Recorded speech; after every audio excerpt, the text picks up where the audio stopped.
Varicose veins కి సరైన చికిత్స కోసం సంప్రదించండి ఎవిస్ హాస్పిటల్. నమస్కారం. విష్ణు పురాణం 24వ భాగంలోకి వచ్చాం. కృష్ణుడు మధురానగరం చేరాడు. అక్కడ ధనుర్యాగాని కోసం మంత్రపూతంగా చేయబడి ఉన్నటువంటి ఉంచబడిన ధనుస్సుని విరగొట్టి యథాశక్తి దానికి అడ్డం వచ్చిన వాళ్ళందరినీ చావగొట్టాడు. ఈ విషయాన్ని తెలుసుకున్న కంసుడు ఏం చేశాడో చూద్దాం. కంసుడు ఈ విషయం ఎప్పుడైతే తెలుసుకున్నాడో రోషభీషణాకారుడై మల్లయుద్ధ వీరులైన చాణూర ముష్టికులు ఇద్దరిని రప్పించి వాళ్ళకి నూతన అంబరాలు ఆభరణాలు ఇచ్చి ఈ రామకృష్ణుల్ని ఎదిరించండి, వేరువేరుగా అయినా సరే కుమ్మక్కైనా సరే ఎలాగైనా నా పగవారిని రూపుమాపి నా మనోవ్యాధిని పోగొట్టండి, ఇలా చేస్తే కనుక రేపొద్దున సిరి సంపదలన్నింటికీ మీ ప్రాపే కాపు అని చెప్పాడనమాట. రేపు ఉదయమందు మీ మల్లుడితోటి రంగమధ్యంలో ఉండి ఆ పిల్లలిద్దరినీ రూపుమాపండి అన్నాడు. కువలయాపీఠం అనే మదగజం ఒకటి ఉంది మన దగ్గర, దానిని మావిటివాడు తీసుకొచ్చి వాడిని రప్పించి ఈ సభాభవనం ముఖద్వారం దగ్గర ఉంచండి.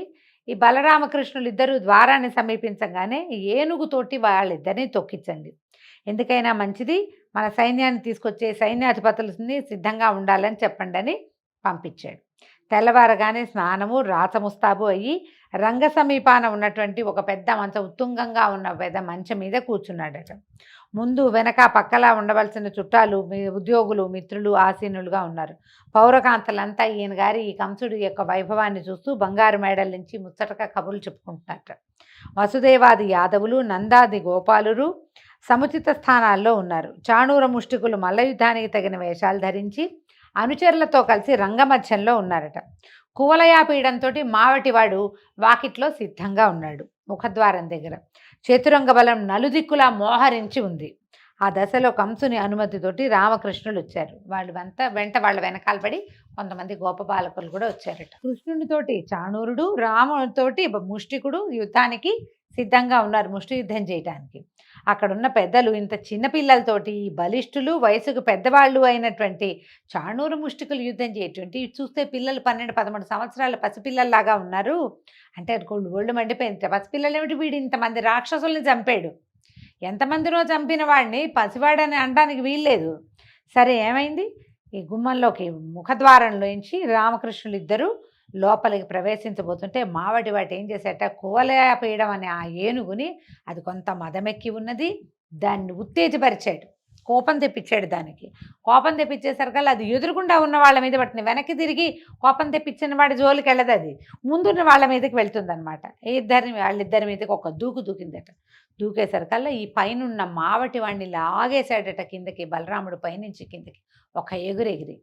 కృష్ణుడు ఏం చేశాడు, పిడిగుద్దులతోటి కువలయాపీఠాన్ని వంచేశాడు. సంహరించారు మావటి వాడిని, సంహరించి కువలయాపీఠాన్ని కూడా సంహరించి దాని ఆ ఏనుగు యొక్క 2 దంతాలని చెరో పక్క నుంచి లాగి భుజాల మీద వేసుకొచ్చారట. ఇద్దరు కాలదండధరులుగా వచ్చారు. ఎట్లా ఉందంటే ఈ కాలదండధరులు యముడే ఇలా 2 స్వరూపాల్లో వస్తున్నాడు అనిపించిందట. ఆ దండాలతోటి లోపలికి వస్తుంటే కృష్ణుడు చాణూరుడు బాహుయుద్ధానికి తలపడ్డారు. ఇద్దరికి చాలాసేపు పట్టువిడుపుతోటి భీకరంగా పోరు సాగింది. చివరికి కృష్ణుడు విజృంభించి చాణూరుని పాదాలు పిడికిట బిగించి 100 మార్లు పైనుంచి మహావేగంతో తిప్పగా వాడి నోట్లోంచి, ముక్కులోంచి, చెవుల్లోంచి నెత్తురు కారిపోయిందట. శరీరం చీలి విరిగిన అది ఒక వస్తువులాగా, వస్తువు విరిగితే ఎట్లా పడుతుందో అట్లా పడిపోయిందట, ప్రాణాలు హరించేసింది. అదేవిధంగా బలభద్రుడు ముష్టికునితోటి పట్లు పట్టి అతన్ని శవాన్ని చేసి విసిరేశాడు. ఈ వైపరీత్యం తన కళ్ళ ముందే జరగటం కంసుడికి రోషం పెరిగిపోయింది. ఒళ్ళు మండిపోతుంది. చూస్తూ ఉంటే ఎవరో ఒకళ్ళు యుద్ధం చేస్తుంటే మిగిలిన వాళ్ళ బయట నుంచిన వాళ్ళు కూడా ఒక కొట్టు, లాగు, పెట్టు, చెయ్యి, ఇంకోసారి అలాగే అలా అరుస్తూ ఉంటారు. ఎప్పుడు ఇది వాళ్ళిద్దరి పట్ల, ఇద్దరి మీద యుద్ధాన్ని ఎంకరేజ్ చేసే ఉద్దేశం ఉంటే, ఇక్కడ యుద్ధం కాదు, ఎట్లాగైనా వీళ్ళని సంహరించాలన్న ఆలోచనే ఉంది అతనికి. సంహారం పోయి వాళ్ళని ఏమీ చేయలేక వాడికి చిన్న దెబ్బలు కూడా తగలటం లేదు, సంహారం ఏమో వీళ్ళ పాలబడింది. ఈ వైపరీత్యం చూసేసరికల్లా కోపం పట్టలేక దేవకి వసుదేవుల్ని చెరసాలలో బంధించండి, నా తండ్రి ఉగ్రసేనుడి తల తెగ నరకండి, యదువృష్టి కాంభోజ అంధకారులను వాళ్ళందరినీ కొర్రులను నాటి బాధించండి, నందాదులను గొల్లలను చితకొట్టి వాళ్ళ ఆలమందలను ఆస్తిపాస్తుల్ని కొల్లగట్టండి అని ఆజ్ఞలు జారీ చేసి నేను ఈ పిల్లలు బలరామకృష్ణుల పని పడతానని వాద్యాలు వాయించద్దని చతురంగ బలాన్ని రమ్మని ఆజ్ఞాపించాడు, అరిచి కేకలు పెడుతున్నాడు అనమాట. ఇప్పుడు ఇద్దరు గెలవంగానే వెంటనే వాద్యఘోష వినపడుతుంది, గెలిచారు గెలిచారు శభాష్ అని. ఈ శభాష్లు వద్దంటున్నాడు అనమాట. ఈ చతురంగ బలాల్ని కూడా వచ్చేసేయమన్నాడు రంగం మీదకి అనేసరికల్లా కృష్ణుడు ఏం చేశాడట, ఒక్క ఎగురెగిరి ఏ మంచం మీద అయితే కంసుడు ఉన్నాడో అక్కడికి ఒక ఎగురు ఎగిరి పైకి వెళ్ళాడట. ఎగిరి కిరీటాన్ని పడగొట్టి వక్షానికి అదిమి ఒక్క తాపులో కిందకి దోసి కుప్పిగంతులు వేసి వీపు మీద తన్నాడు. ఇంకా చెప్పేదేముంది, వాడి ప్రాణవాయువు వాయువులో కలిసిపోయింది. కంసవధ ఇట్లా విచిత్రంగా ఏ ఆయుధంతో కాకుండా ఒట్టి తలపోటు పిడికిటి పోట్లతోటే అతని ఆయు హరించుకుపోయింది. పువ్వుల వాన కురిసిందట ఆకాశం నుంచి. దేవదుందుభులు మోగాయి, గంధర్వులు మనోహరంగా పాటలు పాడారు పైనుంచి. బలరాముడు కంసుడు తమ్ముడిని కూడా అలాగే చాళ్ళు చేతులు కూడగట్టి మీదకెక్కి గిరగిరా తిప్పి కిందకి పడగొట్టాడు. ఆ దెబ్బతో వాడి ప్రాణాలు కూడా అన్న ప్రాణాల్లాగానే అంతరించుకుపోయాయి. ఈ సంఘటన చూస్తున్న యాదవులు నందాదులు పరమానందులయ్యారు. తర్వాత బలరామకృష్ణుడు దేవకీ వసుదేవుల వద్దకు వెళ్ళి పాదాభివందనాలు చేయగా మహానందంతో వాళ్ళ కుమారులని కౌగిలించుకున్నారు. మీరు దేవతలకు కూడా అసాధ్యాలైన పనులు చేస్తున్నారు. మా అదృష్టవశాత్తు కొడుకులుగా పుట్టిన ఆ వాసుదేవుడే మీరు. మీ మాయకు లోబడి మేము గుర్తించలేకుండా ఉన్నాము. మా ఎందున్న మాయను పోగొట్టి భక్తితో మా జీవితాలను పెనవేసి మా ఎందున్న అపరాధాలను బాపి రక్షించమని భగవత్ ప్రార్థన చేస్తున్నట్టుగా కుమారులని ప్రార్థించారట. అప్పుడు కృష్ణుడు, అలా అనకండి, మేము మీ పిల్లలం, ఆదరాభిమానాలతో మీరు మమ్మల్ని పెంచుకోవాలి అని చెప్పి తన మాయ చేత వారి వివేకాన్ని తెరగప్పి అలాగే అక్కడ ఉన్నటువంటి బంధుమిత్రాదులందరినీ చూసి సముచిత రీతితోటి మాట్లాడారు. బాబాయి మామయ్య అందరినీ కుశలం కనుక్కున్నారనమాట. కంసుని అంతఃపుర కాంతలు వచ్చి ఈ భర్త ఇక కళేబరం మీద పడి తలా వక్షం గుండెలు బాదుకుంటూ ఏడవడం ప్రారంభించగా కృష్ణుడు వాళ్ళ దగ్గరికి వెళ్ళి వాళ్ళ దుఃఖాన్ని పోగొట్టి మాటలతో ఓదార్చి పంపించాడు. ఒకప్పటి యయాతి పలికిన శాపం వల్ల యాదవులకు రాజ్యాధికారం చెల్లదన్నది స్మరించి అలాంటి కాంక్ష లేనివాడై వెళ్ళి చెరసాలలో బద్ధుడై ఉన్న ఉగ్రసేనుని విడిపించి తీసుకొచ్చి కంసునకు పారలౌకిక క్రియలు వారి చేత చేయించి రాజుగా పట్టాభిషేకం చేయించి అక్కడికి వచ్చిన రాజులందరినీ పరికించి చూసి ఇట్లా అన్నాడట, ఈ క్షణం నుంచి యాదవులు మిగిలిన వారు నేను మా అన్న నీకు అనుకూలంగా ప్రవర్తిస్తూ ఉంటాం. ఏలాంటి నెదురు బెదురు లేక పరిపాలన సాగిస్తూ ఉండని ఉగ్రసేనుడికి ధైర్యం కలిగించి వాయువుని ఆహ్వానించాడట. ఇంద్రుడి వద్దకు వెళ్ళి నేను ఇమ్మన్నానని చెప్పి సుధర్మను అడిగి తీసుకురా అని అడగంగానే వాయుదేవుడట అమరావతికి వెళ్ళి సుధర్మని తీసుకొచ్చాడు. సుధర్మ అంటే దేవసభట. సుధర్మని తీసుకొచ్చాడట. ఉగ్రసేనుడు ఆ సభ మధ్య పీఠాన కూర్చుని ఈ సుధర్మ అనే దేవసభని భూలోకానికి మన ద్వారకా అనకూడదు మధురా నగరానికి తీసుకొస్తే ఇక్కడ ఈ ఉగ్రసేనుడు ఆ సుధర్మలో కూర్చునే పాలన చేసేవాడట. ఈ విధంగా కృష్ణలీల చెప్పగా విన్నటువంటి మైత్రేయుడు మహాత్మా శ్రీకృష్ణుని బాల్యలీలలు విని పరమానంద భరితుడయ్యాను. ఆ అవతార పురుషుని తర్వాతి వృత్తాంతము అలాగే బలభద్రుని చరిత్ర కూడా వర్ణించి చెప్పు, వివరంగా చెప్పమని మైత్రేయుడు అడిగేసరికల్లా పరాశర మహర్షి ఇట్లా చెప్తున్నారు. ఇలా ఉగ్రసేనుని యాదవరాజుగా పట్టాభిషిక్తుని చేసి అతని చేత నానా యజ్ఞాలు ఎన్నో రకాల యజ్ఞాలు చేయించి అన్నదమ్ములిద్దరూ విద్యార్థులై అవంతిపురానికి వెళ్ళి వేదశాస్త్ర పారంగతుడైన సాందీపుడు అని కూడా అంటారు, ఆయనకి శిష్యులయ్యారట. తర్వాత కొంచెం పెద్దవాళ్ళు అయ్యాక మామూలుగా 8వ ఏటే గురువాశ్రమాలకు వెళ్ళిపోతారు. కానీ వీళ్ళు 12-13 సంవత్సరాలు వచ్చేదాకా ఇక్కడే ఉన్నారు. అప్పుడు పంపించారు చదువుకి. పంపించేసరికల్లా అక్కడికి వెళ్ళి 64 విద్యలు 64 దినాలలో నేర్చుకున్నారట.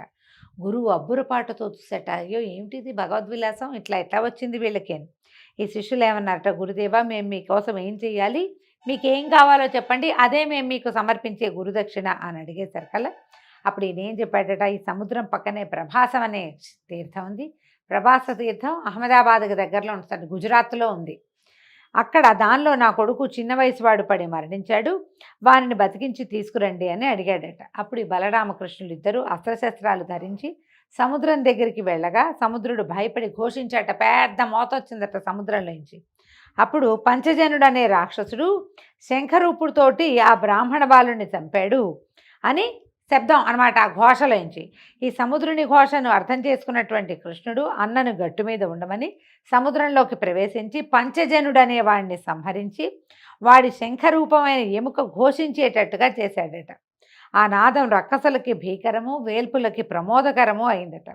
తర్వాత కృష్ణుడు యమలోకానికి వెళ్ళి తన రాక యమునకు చెప్పి గురుపుత్రుణ్ణి తీసుకొచ్చి గురువుకి అప్పచెప్పాడు. తదుపరి అన్నదమ్ములు గురువుకి నమస్కరించి సెలవు తీసుకుని మథురా నగరానికి వెళ్ళిపోయారట. అంత జరాసంధుడికి కంసవధ గురించి తెలుసు ఆల్రెడీ. జరాసంధుని కూతుళ్ళు ఇద్దరు కంసుని యొక్క భార్యలుగా ఉన్నారు. ఆయన భార్యలుగా అస్థి ప్రాస్తి అనేవాళ్ళు ఆయన సొంత కూతుళ్ళు అనమాట. కృష్ణుడి వల్ల వాళ్ళకి వైధవ్యాన్ని, ఆయన కోపం వచ్చింది, కృష్ణుడి వల్లే వాళ్ళకి వైధవ్యం వచ్చింది, వాడి సంగతి చెప్పాలనుకున్నాడు. 23 అక్షౌహిణుల బలంతో మధుర మీదకి దండెత్తి వచ్చాడట. చాలా పెద్దదండి 23 అక్షౌహిణులు అంటే భారత యుద్ధం కంటే పెద్దది యుద్ధం అనమాట. రామకృష్ణులకి వీళ్ళకి సైన్యం తక్కువ ఉంది మధురా నగరంలో. వీళ్ళు తక్కువ సైన్యంతో ఎదిరించారు. తగిన విల్లు, ఆయుధాలు, అమ్ములు ఏమీ లేవు వీళ్ళ దగ్గర. అయితే ఎప్పుడైతే ఈ ఆయుధాలు లేకుండా కృష్ణుడు యుద్ధరంగానికి వచ్చాడో ఆకాశం నుంచి అక్షయమైనటువంటి బాణాల అమ్ముల పొదులు, అక్షయ తూణీరాలంటారు, తీసిన కొద్దీ వస్తూనే ఉంటాయి, అయిపోవు అనమాట. శార్ంగమలే విల్లు, కౌమోదకి అనే గద కృష్ణుని ముందు, తర్వాత బలిష్టమైన ముసలం అంటే రోకలి, హలం అంటే నాగలి, ఈ రెండు బలరాముని ముందు పడ్డాయి. వాటిని ధరించి ఇద్దరు, ఈయనేమో ఇది భుజానేసుకుని, రోకల్ని ఒక భుజానేసుకుని, ముసలాన్ని రెండో చేత్తో పుచ్చుకుని బలరాముడు ఈ విల్లు, తర్వాత అక్షయ తూణీరాలు భుజానికి తగిలించుకుని ఇంకో చేత్తో గదని పట్టుకుని కృష్ణుడు యుద్ధానికి వెళ్ళారట. విపరీతంగా ధరించారు, దారుణంగా రణం సాగించారు.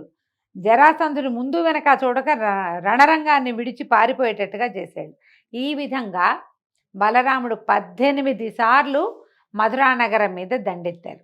ప్రతిసారి రామకృష్ణులతోటి చావు దెబ్బలు తినే పారిపోయారు. తర్వాత నారదుడు ప్రేరేపించగా కాలయవనుడనే యవన ప్రభువు మధుర మీదకి దండెత్తి రావడాన్ని తెలుసుకుని ఈ కృష్ణుడు ఏమనుకున్నాడట ఆలోచించి, ఎవరికీ ప్రవేశ శక్యం కానట్టుగా ఒక నగరాన్ని కల్పించాలని సంకల్పించాడు. ఒక నగరాన్ని ఏర్పాటు చేసుకోవాలని.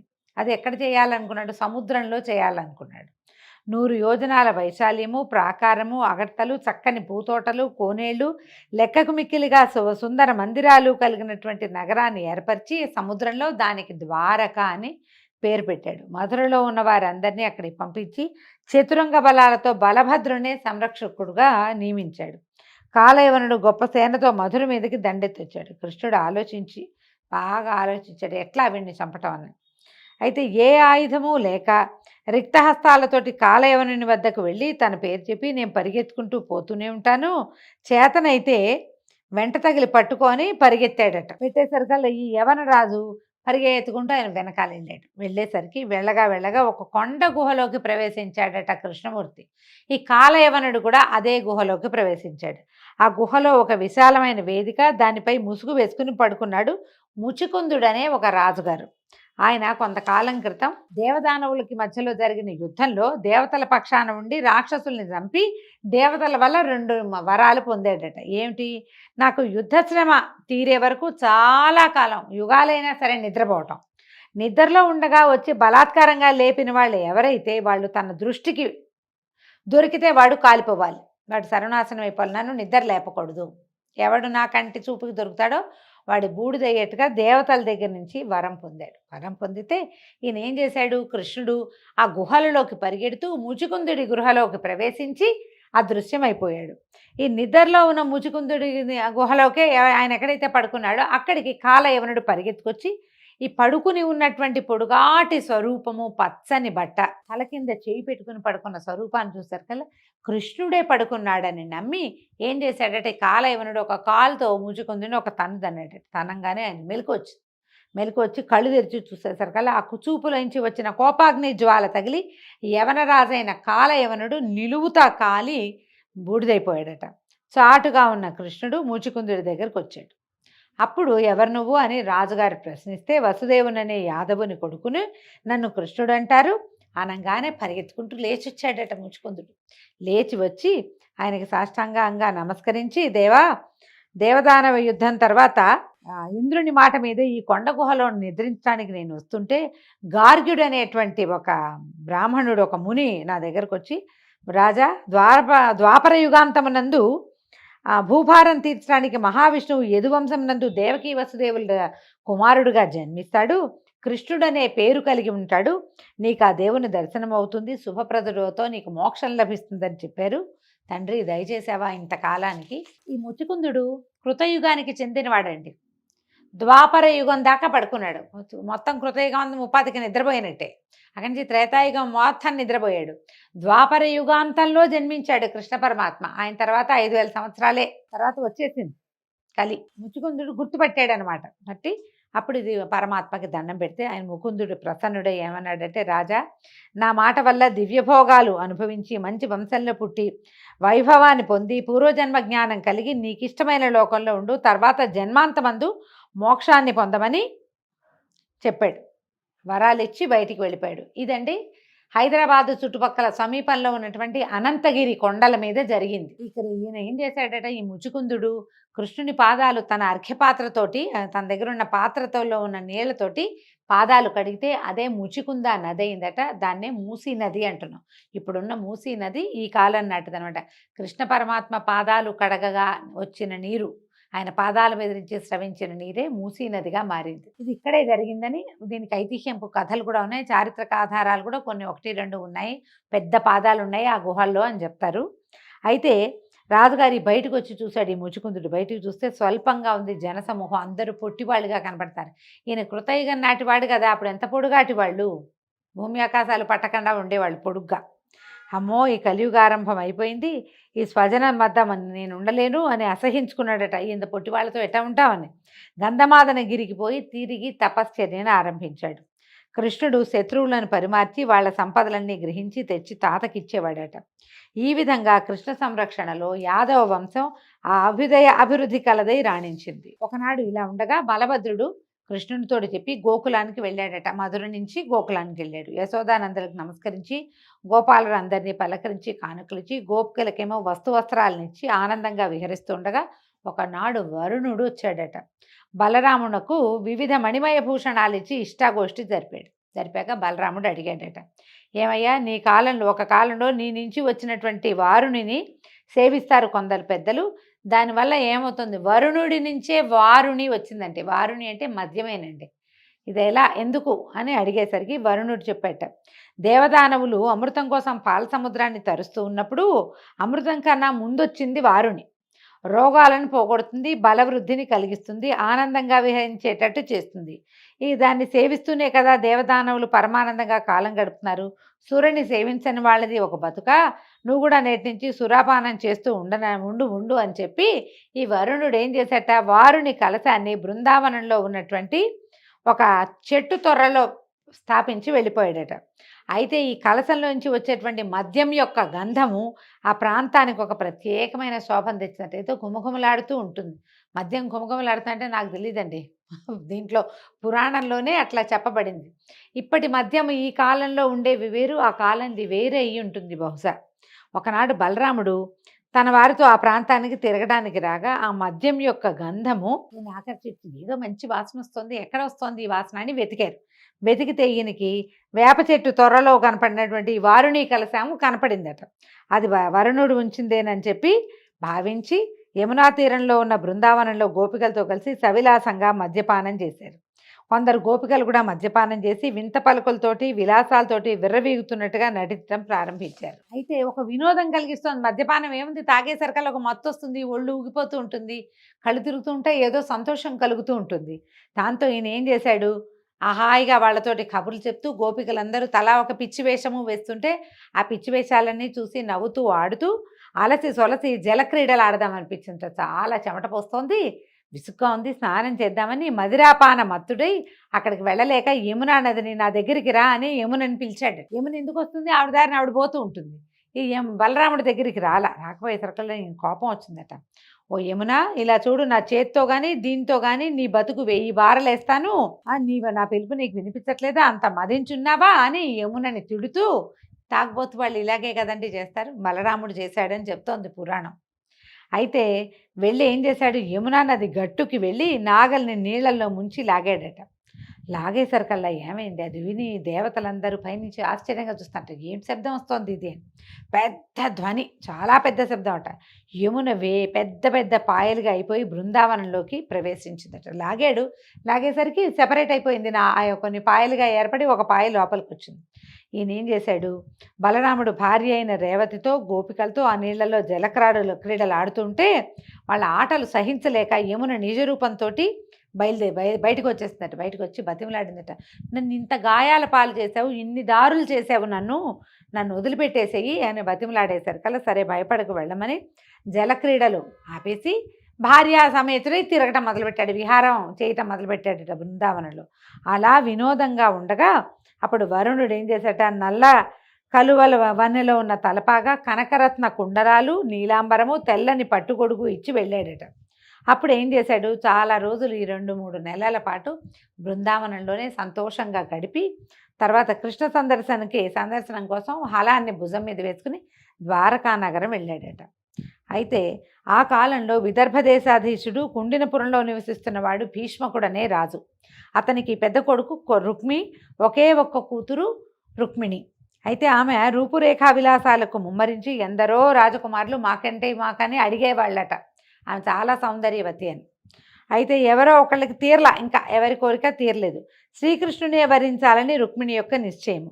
రుక్మిణిని పరిగ్రహించాలని కృష్ణుడు సంకల్పం చేశాడు కూడా. కానీ ఆమె పెద్దన్న అయినటువంటి రుక్మి శిశుపాలుడికి ఇవ్వాలనే పట్టుదలగా ఉంది. చేదిరాజు అయినటువంటి శిశుపాలుడు రుక్మికి స్నేహితుడు. మళ్ళీ శిశుపాలుడు ఎవరో కాదు, శ్రీకృష్ణుడికి 3వ మేనత్త కొడుకు. అతనికి ఈ అమ్మాయిని ఇవ్వాలని భావించారు.